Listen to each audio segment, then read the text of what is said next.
அதிமுக பாஜக கூட்டணியில் விஜய் இணைகிறாரா அப்படிங்கிற செய்தி தான் 2 நாட்களாக தொடர்ச்சியாக சமூக வலைதளங்களில் பரப்பப்பட்டு இருக்கு. மெயின் ஸ்ட்ரீம் மீடியாவே இந்த மாதிரி கூட்டணி அமைய போகிறது, கூட்டணி பேச்சுவார்த்தை நடந்து கொண்டிருக்கிறது அப்படின்னு நிறைய விஷயங்களை போட்டுகிட்டே இருக்காங்க.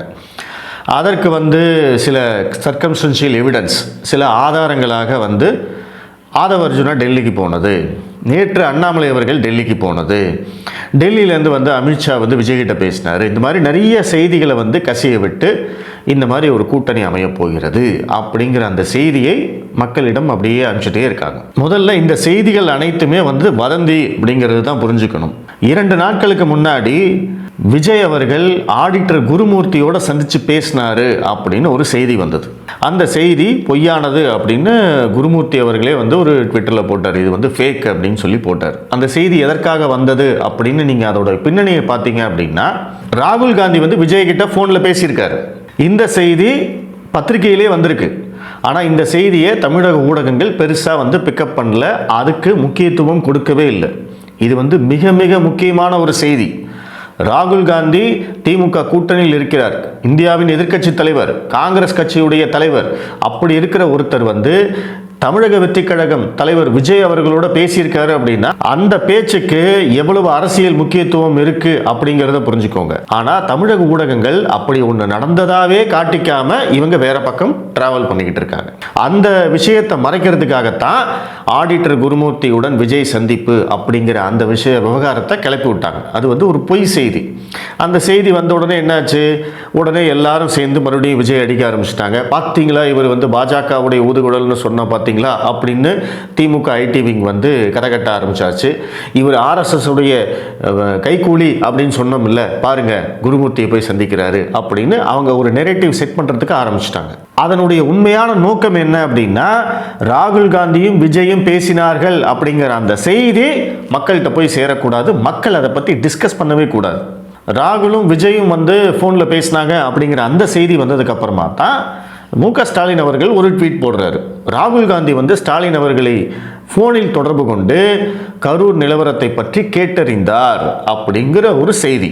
இந்த செய்தியை ஸ்டாலின் அவர்கள் மட்டும்தான் போட்டாரே தவிர ராகுல் காந்தி அந்த மாதிரி ட்வீட் போடல.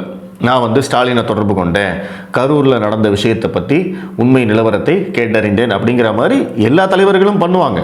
மோடி அவர்களே பண்ணுவார், ஸ்டாலின் அவர்களும் பண்ணுவார். ஸோ அந்த மாதிரியான ஒரு ட்வீட் ராகுல் காந்தி போடலை அப்படிங்கிற போது இந்த 2 செய்திகளுக்கும் இருக்கக்கூடிய கனெக்ஷனை நீங்கள் புரிஞ்சுக்கலாம். ராகுல் விஜயை தொடர்பு கொண்டார் அப்படிங்கிறது ஒரு செய்தி, அதை ராகுலும் உறுதிப்படுத்தலை, விஜயும் உறுதிப்படுத்தலை. ஆனால் அந்த செய்தி பத்திரிகையிலே வந்திருக்கு. இந்த பக்கம் ராகுல் ஸ்டாலினை தொடர்பு கொண்டார் அப்படின்னு சொல்றது யாருன்னா ஸ்டாலின் அவர்களே சொல்றாங்க. அது இங்கே ஊடகங்களில் ரிப்போர்ட் ஆகுது. ராகுல் அதை கன்ஃபார்ம் பண்ணல அப்படிங்கிறது தான் செய்தி. ஸோ இந்த 2 செய்திகளுக்கு பின்னாடி சில அரசியல் நிகழ்வுகள், சில அரசியல் நகர்வுகள் இருக்கு அப்படிங்கிறத நீங்கள் புரிஞ்சுக்கணும். அப்போ அதை பற்றி இங்கே யாருமே டிஸ்கஸ் பண்ண மாட்டேங்கிறாங்க அப்படிங்கிறது உங்களுக்கு தெரியுதா? காங்கிரஸ் கட்சி தலைவர் எதுக்காக விஜய்கிட்ட பேசினாரு அப்படிங்கிறது ஒரு மிகப்பெரிய டிஸ்கஷன் இல்லையா? அப்போ விஜய்கிட்ட அவர் பேசுறாரு அப்படின்னா திமுக கூட்டணியில இருந்து ஏன் விஜய்கிட்ட பேசணும்? அப்போ காங்கிரஸ் கட்சி விஜய் கூட கூட்டணி வைக்க போறாங்களா? திமுக கூட்டணியிலிருந்து காங்கிரஸ் வெளியேற போகிறதா? திமுக கூட்டணியிலிருந்து காங்கிரஸ் வெளியேறினால் வேறு எந்த கட்சிகள் காங்கிரசுடன் செல்லும்? அப்போ இந்த கூட்டணி மாற்றம் எப்போது நடக்க போகிறது, என்ன பிரச்சனை, இதெல்லாம் பேசியிருக்கணுமா வேண்டாமா? இப்படித்தானே இவங்க அதிமுக பாஜக கூட்டணியை பற்றி பேசுகிறாங்க. யாரோ ஒருத்தர் எக்ஸ்ட்ராவா ஒரு வார்த்தையை விட்டாங்க அப்படின்னா அதை வச்சு கூட்டணி முறிவா, அதுவா இதுவா அப்படின்னு எல்லாம் பேசுகிறாங்க இல்லையா?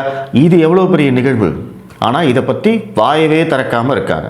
இதை பற்றி வேற யாரும் பேசக்கூடாது அப்படிங்கிறதுக்காகத்தான் திரும்ப திரும்ப திரும்ப விஜயை பாஜக பக்கம் தள்ளுவதற்கான ஒரு வேலையை செய்து கொண்டே இருக்கிறார்கள். பாஜகவோட விஜய் கூட்டணி போக போறாரு. இப்போ இந்த உண்மை கண்டறியும் குழு வந்தது, பிளஸ் அண்ணாமலை விஜய்க்கு ஆதரவாக பேசியது, அரசாங்கத்துக்கு எதிராக பேசியது, இது எல்லாத்தையும் கனெக்ட் பண்ணி பாருங்க விஜய் பாஜக பக்கம் போக போறாரு அப்படிங்கிறத ஒரு நெரேட்டிவை திரும்ப திரும்ப செட் பண்ணிக்கிட்டே இருக்காங்க. அதற்கு மிக முக்கியமான காரணம் திமுக கூட்டணி கட்சிகளுக்கு இடையே சில புகைச்சல்கள் இருக்கு, அதை பத்தி பேசக்கூடாது. விஜயை காங்கிரஸ் நெருங்கி வருகிறது அப்படிங்கிற அந்த விஷயத்தை பற்றியும் யாரும் பேசக்கூடாது. இதுதான் காரணம். அப்போது உண்மையிலேயே வந்து பாஜக கூட்டணிக்கு விஜய் வருவாரா வரமாட்டாரா அப்படிங்கிற கேள்வி கேட்டிங்க அப்படின்னா, அதற்கு முன்னாடி இப்போ இந்த அண்ணாமலை வந்து எதுக்குங்க விஜய்க்கு சப்போர்ட் பண்ணுறாரு, பாஜக எதுக்குங்க விஜய்க்கு சப்போர்ட் பண்ணணும், அதிமுக எதுக்குங்க விஜய்க்கு சப்போர்ட் பண்ணணும் அப்படின்னு நிறைய பேர் இன்னும் கேள்வி கேட்டுகிட்டே இருக்காங்க. அது தொடர்பாக நான் ஏற்கனவே வந்து ஒரு வீடியோ போட்டேன். அது தொடர்பாக மறுபடியும் ஒரு சுருக்கமாக ஒரு விஷயம் சொல்லணும் அப்படின்னா, 2026 டிவிகே வெர்சஸ் டிஎம்கே தான் களம், வேறு எந்த கட்சியும் வந்து களத்திலே இல்லை அப்படின்னு சொல்லி விஜய் பேசினதெல்லாம் உங்களுக்கு தெரியும். பட் உண்மை அது கிடையாது. ஓகே, ஆனால் இந்த விஷயத்தில் இப்போ கரூரில் நடந்த இந்த துயர சம்பவத்தில் மற்ற கட்சிகள் எல்லாம் எங்களுக்கு என்னங்க சம்பந்தம், நாங்கள் விஜய் பக்கமும் இல்லை திமுக பக்கமும் இல்லை அப்படின்னு ஒதுங்கிட்டாங்கன்னு வச்சுக்கோங்க. ஒரு சினாரியோ யோசிச்சு வச்சுக்கோங்க. அப்போது இங்கே என்ன நடக்கும், திமுக வெர்சஸ் தாவேகா, ஸ்டாலின் வெர்சஸ் விஜய் அப்படின்னு இங்கே தொடர்ச்சியாக சம்பவங்கள் நடந்துகிட்டே இருக்கும். அப்படி நடந்தது அப்படின்னா விஜய் சொன்ன ஸ்டேட்மெண்ட் உண்மையாயிடும் இல்லையா? அப்போ களம் வந்து திமுக வெர்சஸ் தாவேகான்னு மாறிடும் இல்லையா? அதற்கு வந்து எதிர்க்கட்சிகள் இடம் கொடுக்கலாமா? கொடுக்க முடியாது, கொடுக்கவும் கூடாது. ஸோ அப்போ அதனால தான் அவங்க ஏதோ ஒரு ஸ்டாண்ட் எடுத்தே ஆக வேண்டிய கட்டாயத்தில் அவங்க வந்து நியூட்ரல் ஸ்டாண்டு தான் ஆக்சுவலாக இப்போ எடுத்திருக்காங்க. அவங்க என்ன சொல்கிறாங்க, அரசாங்கத்து மேலேயும் தப்பு இருக்குது, விஜய் செய்ததும் தப்பு, இது இரண்டையும் சொல்கிறாங்க. அண்ணாமலை இன்னும் ஒரு படி மேலே போயிட்டு அரசாங்கத்து மேலேயும் தப்பு இருக்கு, விஜய் மேலேயும் தப்பு இருக்கு, அங்கே கூடியிருந்த பொதுமக்கள் மேலேயும் தப்பு இருக்குன்னு 3 தரப்பையும் வந்து குற்றம் சாட்டினார். இதுதான் அண்ணாமலையுடைய பிரஸ் மீட்டோட சாராம்சம். ஆனால் இங்கே திமுக காரங்க ப்ளஸ் திமுகவுடைய கூட்டணி கட்சிக்காரர்கள்லாம் வந்து அவங்களுக்கு வசதியாக அண்ணாமலை வந்து விஜய்க்கு சப்போர்ட் பண்ணுறாரு அப்படிங்கிறத மட்டும் எடுத்துக்கிட்டாங்க. அதை வைத்து விஜய் வந்து பாஜக கூட்டணிக்கு வரப்போறாரு, அதிமுக ப்ளஸ் பாஜக கூட்டணியில் தாவேகாவும் சேரப்போகுது அப்படின்னு அவங்க கிளப்பி விட்டுட்டு இருக்காங்க. ஸோ இங்கே வந்து அதிமுக பாஜக மற்ற கட்சிகள் எல்லாருமே வந்து விஜய்க்கு ஆதரவாக ஒரு நிலைப்பாடு எடுப்பதற்கான காரணம் வந்து அவர் நம்ம கூட கூட்டணி வருவார், அவர் வந்தார்னா நம்ம ஈஸியாக ஜெயிச்சிடலாம் அப்படிங்கிற காரணம்லாம் கிடையாது. முதல்ல இன்னைக்கு இருக்கக்கூடிய அரசியல் நிகழ்வுகளில் திமுக வெர்சஸ் தாவேகா அப்படிங்கிற அந்த கருத்துருவாக்கம் அப்படிங்கிற அந்த களம் வந்து உருவாகாமல் பார்த்துக்கணும். ஒருவேளை இவங்கெல்லாம் அமைதியாக இருந்து அந்த மாதிரி திமுக வெர்சஸ் தாவேகாங்கிற களம் உருவாயிடுச்சு அப்படின்னா, ஏற்கனவே வந்து திமுக மேலே அதிருப்தியில் இருக்கக்கூடிய மக்கள் அனைவரும் விஜய் பக்கம் போயிடுறதுக்கான வாய்ப்புகள் இருக்குது. விஜய்க்கு ஏற்கனவே கொஞ்சம் சிம்பத்தி இருக்குது. இப்போ இருக்கக்கூடிய பப்ளிக் சென்டிமெண்ட்டில் விஜயும் வந்து ஒரு விக்டிமாக பார்க்கப்படுகிறார். என்னதான் வந்து இங்கே நீதிமன்றம், காவல்துறை, அரசு நிர்வாகம், திமுக ஐடி விங்கு, சமூக வலைதளங்களில் பிரபலங்கள் அத்தனை பேரும் சேர்ந்து விஜய் அடித்தாலுமே, விஜய் ரசிகர்களை அடித்தாலுமே பப்ளிக் சென்டிமெண்ட்டில் பொறுத்த வரைக்கும் விஜய்க்கு வந்து ஒரு சிம்பத்தி இருக்குது அப்படிங்கிறது உண்மை. அப்போ அந்த சிம்பத்தியை அவர் கரெக்டாக ப்ளே பண்ணார் அப்படின்னா ஆட்டோமேட்டிக்காக களம் வந்து திமுக வெர்சஸ் தாவேகா அப்படின்னு மாறிடும். அப்போது இங்கே இருக்கக்கூடிய மற்ற கட்சிகளுக்கெல்லாம் பேசுகிறதுக்கே பிரச்சனைகள் இருக்காது, வாய்ஸ் இருக்காது. அப்போ அந்த மாதிரியான ஒரு நிலைமைக்கு போகக்கூடாது அப்படிங்கிறதுக்காகத்தான் அண்ணாமலை மற்றும் பாஜக வந்து அவங்க ஒரு அக்ரெசிவான பாலிடிக்ஸை இதில் முன்னெடுக்கிறாங்க. எப்படி வந்து திமுக சிஸ்டமேட்டிக்காக வந்து இந்த பிரச்சனையில் செயல்பட்டாங்களோ அதே மாதிரி பாஜகவும் ஒரு சிஸ்டமேட்டிக் ப்ரொசீஜரை வந்து இங்கே கொண்டு வந்தாங்க. முதல்ல அவங்க கட்சி தலைவர்கள்லாம் போனாங்க, அண்ணாமலை போனார், மாநில தலைவர் போனார், அதற்கு பிறகு மத்திய அமைச்சர் நிர்மலா சீதாராமன் அவர்கள் இங்கே வந்து பார்த்தாங்க. அதுக்கு அடுத்த நாளே வந்து உண்மை கண்டறியும் குழுன்னு போட்டு அவங்களையும் கூட்டிகிட்டு வந்து அவங்களும் வந்து ஒரு ரிப்போர்ட் எடுத்துட்டாங்க. ஸோ இதில் வந்து நம்மளுக்கு தெளிவாக தெரியறது திமுக வெர்சஸ் டிவிகே அப்படின்னு இருக்கிற அந்த களத்தை டிஎம்கே வெர்சஸ் பிஜேபி அப்படின்னு மாற்றுறதுக்கு பிஜேபி முயற்சி பண்ணுது. இதுதான் இதோட ஹோல் சினாரியோ. ஸோ இதை புரிஞ்சுக்கிட்டீங்க அப்படின்னா பாஜக ஏன் வந்து இதில் கிளம்புறாங்க, எதுக்காக வந்து தலையை கொடுக்குறாங்க, எதுக்காக வந்து விஜயை சப்போர்ட் பண்ணுற மாதிரி பேசுகிறாங்க அப்படிங்கிறதுக்கு எல்லாத்துக்குமே உங்களுக்கு விடை தெரிந்துவிடும்.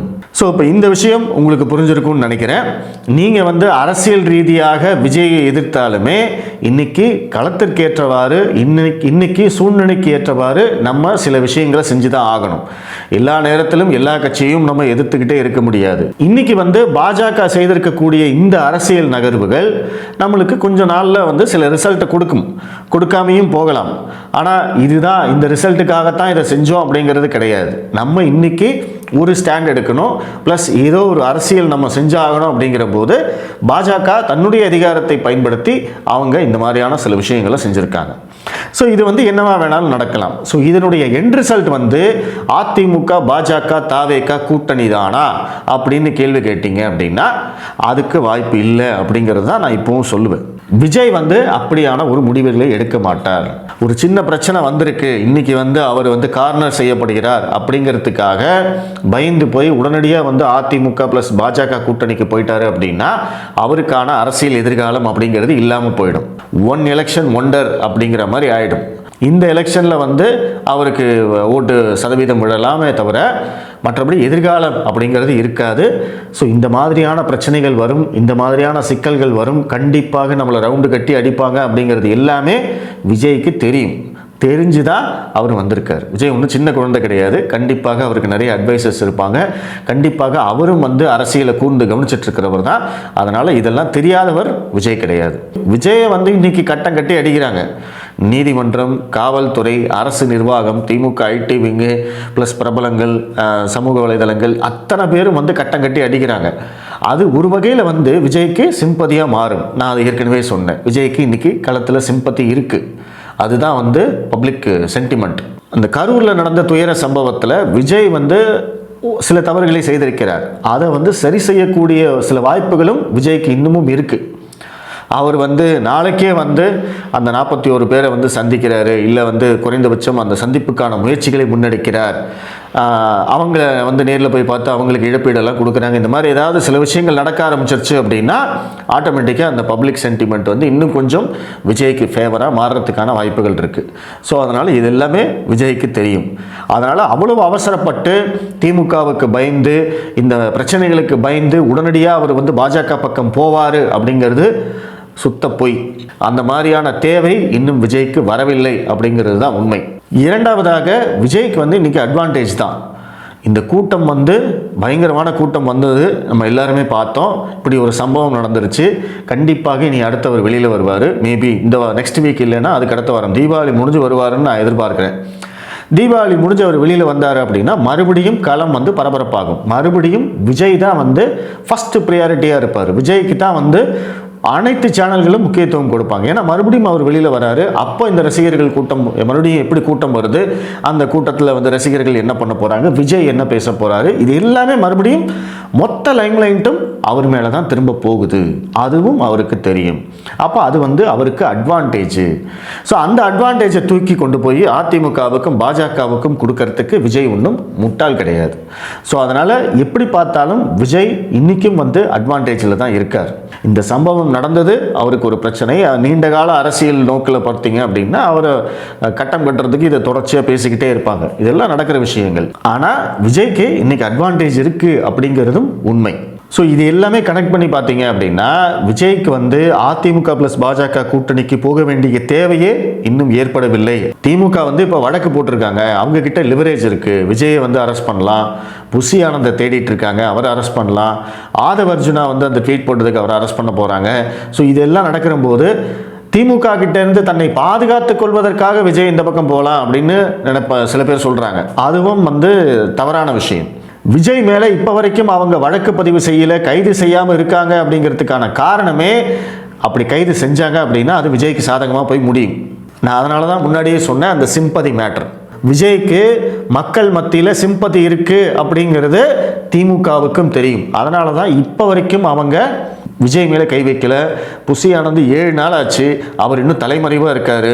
தமிழக போலீஸ் நினச்சா எப்போவோ பிடிச்சிருக்கலாம். ஆனால் இப்போ வரைக்கும் பிடிக்காமல் இருக்கிறதுக்கு காரணம் அது வந்து விஜய்க்கு சாதகமாக மாறும் அப்படிங்கிறது தான்.